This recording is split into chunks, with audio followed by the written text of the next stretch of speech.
जय शिवराय. आता मी किल्ल्याच्या आतमध्ये आलेलो आहे.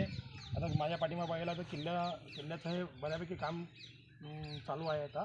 आणि त्यांनी सांगितलं आहे की जास्त आतमध्ये जायला आता परमिशन नाही, पण जेवढं जमेल तेवढं आम्ही किल्ला तुम्हाला दाखवणार आहोत.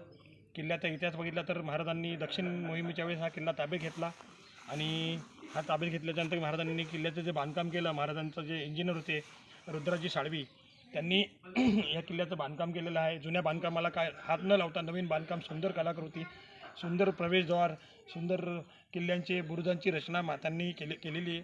आणि ह्याच किल्ल्यांनी आपल्या दोन्ही राजधानीचं रक्षण केलं. एक रायगड आणि स्वराज्याची तिसरी राजधानी जिंजी, जिथं छत्रपती राजाराम महाराज 8 वर्ष राहिले आणि इथं बसून त्यांनी पूर्ण राज्यकारभार महाराष्ट्राचा चालवला.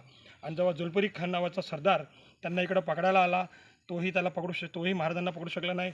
असं संताजी आणि धनाजींनी जो प्रवास केला रायगड ते जिंजी, तो हा प्रवास, आणि पुन्हा छत्रपती राजाराम महाराज जिंजीवरून 8 वर्षांनी निघले आणि त्यांचं निधन आपलं सिंहगडावरती झालं.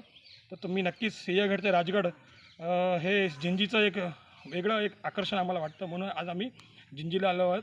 आणि इथं महाराजांचा पदस्पर्श झाला. छत्रपती शिवाजी महाराज, छत्रपती राजाराम महाराज आणि राज्यमाता ताराराणी असे 3 महान व्यक्तींचा इथं स्पर्श झालेला आहे. हे आमचं भाग्य की आज आम्ही जिंजी फोर्टला आलेलो आहोत. जय शिवराय.